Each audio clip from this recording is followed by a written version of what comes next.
Hello and welcome everyone to the Solo Multimedia Podcast, where I give you my unfiltered take straight off the cuff. And today I'm going to be talking about the new game Cult of the Lamb, developed by Massive Monster and published by Devolver Digital.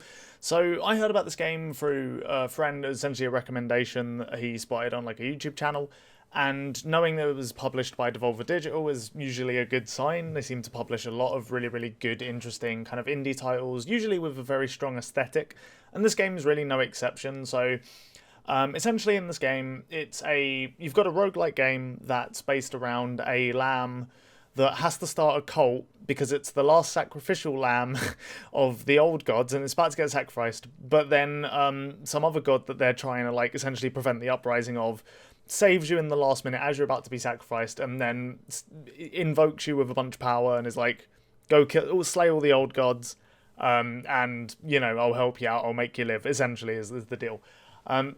So you spend your time finding followers in the roguelike dungeon crawly part of the game, gathering resources, and then essentially the cult half of the game, when you're outside of the dungeony roguelike type thing, is basically it's kind of similar to like Animal Crossing almost. You've got like your followers and you kind of have different rituals and stuff you can perform on them and perform with them.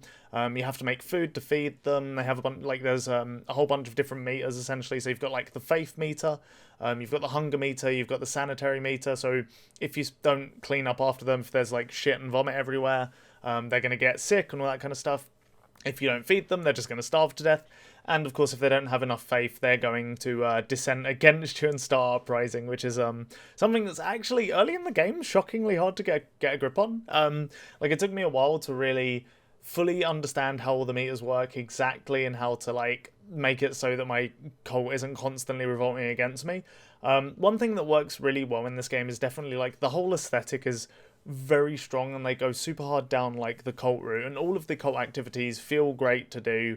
It looks very good as well. Like there's one ritual that I find incredibly funny. So one of the ways you can deal with faith is you can learn a brainwashing ritual. So you can brainwash all your cult members to be completely loyal to you through whatever, for a certain period of time. And the way that's done is you essentially you learn off like a living mushroom that you can just give everyone psilocybin and they'll be high as fuck for ages and won't really question you. So when you do that ritual, you hand out like a bunch of mushrooms to all your followers, and then the screen goes very like colourful and blurry, and psychedelic obviously is what it's going for. So that whole cult half of the game I think is really well done. There's not really much else like it. It's just very interesting, engaging with all the different mechanics for that part of the game. There's like a decent sized tech tree as well for all the buildings you can unlock. There's I think there's two tech trees in this game. There's like the one for the buildings and technologies and the cult, and then there's one for the dungeon as well. So the way it works is your followers can do various tasks for you, right? So you can get them to like cut down trees, like mine stone. You can get them to be like janitors to clean up the place. You can automate all of that, like once you eventually unlock the janitor station, things like that. But one of the more interesting ones is they actually also, you can set people to worship you. And the reason you want people to worship you is so you get divine inspirations, which gives you that's the one that gives you the buildings actually, but also another thing you can do is every day in your cult like church essentially you can hold sermons, and that will give you I think if I remember correctly that increases their loyalty, and that will give you points towards a different tech tree, and the other tech tree is for the dungeon itself, so you can get better weapons in the dungeon, better curses, which kind of like your abilities. So yeah, all of that stuff's really cool, and I've kind of held out on talking about the roguelite half of the game because it's definitely the weaker half of the game in my opinion. It's not terrible or anything, it just doesn't feel quite as like varied and replayable as most roguelites, although that isn't really what this game is going for, to be fair. The roguelite is very much like just supporting almost, and that's supporting all of the cult stuff and also your fight against the gods. So the combat in this game is pretty basic. The dungeons are laid out very Binding of Isaac style, so it's a randomized dungeon with four potential entry and exit points, and then you have to work your way through a floor and get to the end where there's a boss fight. So there's four gods that you need to fight initially, and then one final one I haven't actually reached, so I don't really know what's contained in that final dungeon. But in the four regular ones, the way it works is that essentially you have, again, exactly like Isaac, you have a set number of floors before you reach the boss of the dungeon, and every floor is going to have like a randomized layout. Not all of them will be dungeon crawling. Some of them will be like, sometimes you'll find like a stone node.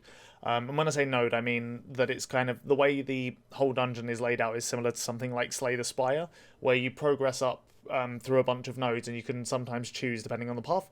And sometimes those nodes will be just things like resources, so you'll just have a bunch of stone that you can collect in a single room, then you move on, and there's no combat associated with that. But when you're on a regular floor, it's a randomized dungeon with a bunch of enemies, and then when you reach the very, very end of it, on the final floor, you're going to fight either a mini boss protecting the old god that you're currently like working towards fighting, or the old god itself. Every boss has 3 mini bosses before it, so you'll need to clear every dungeon at least 3 times before you get to fight the boss. And then if you do it first try, that's, take a minimum of 4 tries before your first clear for each god, essentially, because they'll have like their own theme and their own kind of types of underlings, and you can almost imagine, right? So you've got like one that's a frog, so it exists in a swamp. You've got a spider one, so it's in this kind of like weird foresty bit with loads of web everywhere, and people taken hostage on the trees and shit like that. So yeah, that's kind of the broad overview of the game.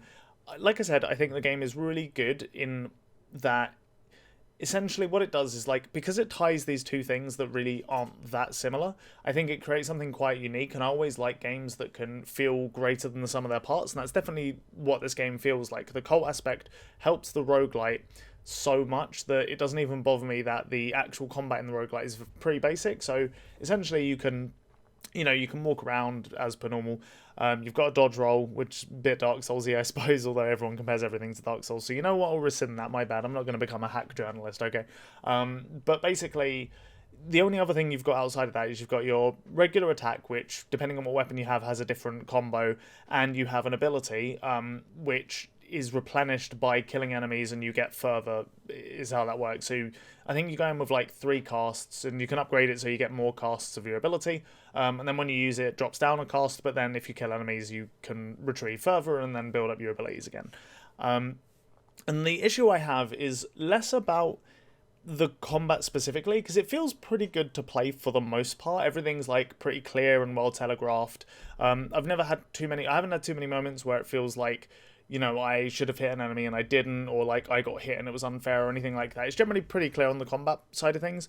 But the issue I have is there's 2 problems. One, there aren't that many weapons, and the weapon balance is kind of not great. So there's a couple weapons I think are like just really bad for the most part.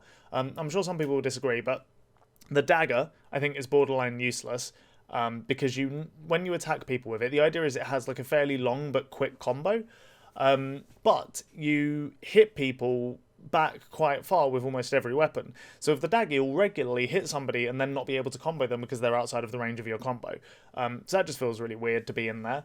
And then one of the other weapons is like a giant hammer, essentially. And for the most part, for most of the floors, it's just way too slow to really get that much use out of, in my opinion. And the other thing as well is that you can't choose what weapon you use. When you go into a dungeon, you get one weapon, one ability. You just got to roll with it until you find better ones later in the dungeon, hopefully, but you don't always find that. So that's kind of frustrating, but there's some weapons that are like still pretty decent. You've got like the gauntlets, I think, are really fun to use. The sword and the axe are like the 2 standards, I suppose. I think are a good balance of like speed and damage. In terms of the abilities, that's where things get a little bit more interesting. You've got quite a lot of different abilities, to be honest. You've got things that are as innocuous as like you cast it and there's like a ring that spawns around you and it knocks enemies back, and then you get like a couple seconds of invincibility. You've got like fireballs that you can fire at people. You've got some oh god, I'm trying to remember some of the others. You've got like a barrage ability, so you just fire like a bunch of long range missile type things, but they're all really small. So there's like a decent amount of variety in the different abilities you can get. I haven't even mentioned the tentacles summoned from the ground. You can, like, in a line, you can summon just a bunch of Cthulhu-esque tentacles that damage every enemy that they run into. So yeah, there's a decent amount of variety in the abilities. But I really do feel as though if you're going to play this game and enjoy it, it's not going to be because the roguelite is incredible. I'm a big roguelite fan. I love games like The Binding of Isaac, Enter the Gungeon, Slay the Spire, of course, is a great game. Even the original, like, Rogue, I've actually played, like, a fair bit. Oh god, I'm trying to remember others that I, like, really got hooked on. But I'm sure there are, because there's been loads. I mean, even some of the more, like, I guess, more rogue-inspired ones, like, oh god, what was it called? Sword of the Stars, The Pit, something like that. It was like a sci-fi turn-based one that was really interesting, really difficult as well, really challenging. Oh, FTL as well. I spent, I don't even know how many hours in FTL, ridiculous amount. So, that side of things isn't going to, like, set anyone's loins aflame that's familiar with the genre. But I think it, in combination with the almost, like, Animal Crossing Zen-style part of the kind of, like, base building, I guess you could call it, I think that in combination works pretty well. And the other thing as well is there's a decent amount of, like, stuff going on in this game. I don't think many people are going to get bored by the time the game ends. It's not like so long that it's going to get ultra repetitive or anything like that. I think, you'll probably be able to beat this game in, like, I don't know, 10 to 15 hours, depending on how good you are at the combat portion of the game. There's also, like, a couple other bits that feel somewhat maybe unnecessary, but also at the same time add, like, a fair bit of flavour. Like, you get quests from your followers to help increase faith. You get quests from people at different locations. So the way the game's laid out is kind of like you have your cult as one location on the map, and then the dungeon is just north of your cult, right? So you just walk there and you go into a dungeon, but you can teleport to other locations. So right at the start of the game, you meet someone who was like the old chosen one and was supposed to take down the gods that you're fighting against, but didn't manage to.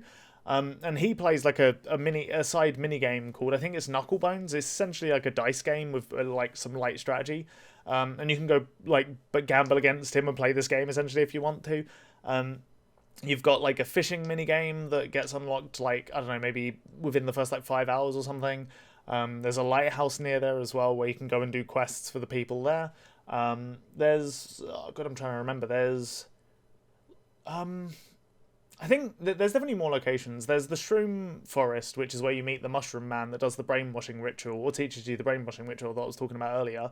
But yeah, there's just a couple of other locations that add a little bit of flavour to the game. It's nothing like extreme. Most of them are just there to sell extra tarot cards to you, which are kind of like your passive upgrades throughout the dungeon. So, occasionally you'll either get one out of a chest or you'll run into a tarot card, not salesman. You just go up to them and they give you 2 cards, and then you can kind of like pick which one you want. But they also, I think you can actually buy cards from them as well, but they're somewhat randomized, if I remember correctly. But yeah, those are your ways to like gain passive upgrades. So, sometimes it can be like, have a heart. Sometimes it's like get poison on your weapon. Sometimes it's like be immune to damage 10% of the time or something like that. So yeah, that's kind of basically everything in the game, really. I think it's a decent package overall. If you're into roguelites, especially roguelites, I haven't really spoken actually about the aesthetic, because I know I said it's very good, but it's got this kind of like cutesy, cartoony vibe that I think fits really well. It looks very pretty, it's well executed. At the times when it goes like ultra satanic or like psychedelic, I think it looks great. Like every time you visit the god that saved you, I think that whole setup looks incredible. I can't really remember the soundtrack too well, so I'm going to assume it isn't, like, incredible. It's just sort of okay. And you know what, as a final point, actually, one thing I will mention is that the game is weirdly buggy. It's not really something I was anticipating, to be honest. Like, especially a game of this small scope, I was expecting it to be fairly polished, but it's actually, I've encountered more bugs than I thought I would. Like, I've had a couple enemies glitch out on me and just stand there. I had a mini-boss just stand there after I got it to, like, 30% HP, so it was, like, an easy kill after that, which is kind of unfortunate. One bug I get semi-regularly is... so in the base building section, whenever you go to like harvest crops or chop down a tree or anything like that, it progresses in real time. So like it gives you a progress bar, and then you need to keep chopping it until the progress bar is done, and then you've chopped it down. And basically sometimes the actual bar just vanishes, so I don't know how long it's going to take for me to do a certain thing. It doesn't tell me, how far into I am, which is just a very strange bug, to be honest. I don't think I've seen, pardon me, anything like that in another game, but yeah, that's in here somehow. But overall, I'm enjoying the game. I think it's really fun. I'm definitely going to finish it. I might even do a second run on a higher difficulty, because it's not the hardest game in the world, and I chucked it on normal. Normally, I would go a difficulty higher than normal, because I usually I'm not super into games that don't provide at least a bit of a challenge. And this game has been fairly easy. However, the reason I went with normal is because on normal it specifically does say developer recommended, and I typically trust the developer to, give me the experience that they've kind of focused on the most. So if normal is that experience, then I'm going to go for that. But this is definitely a game where you can fuck around with the difficulty settings. It shouldn't change it too much, in my opinion. But yeah, that's basically everything. I think the game is really good. It's a lot of fun. It's definitely got its issues. I've kind of gone through them here, but honestly, it's unique enough that I think it stands out even considering the issues. So yeah, that's pretty much everything I want to say. Cheers for listening. I hope you've found this useful in some way or whatever. But yeah, hopefully I'll see you all around. And yeah, peace out, everybody. Stay safe.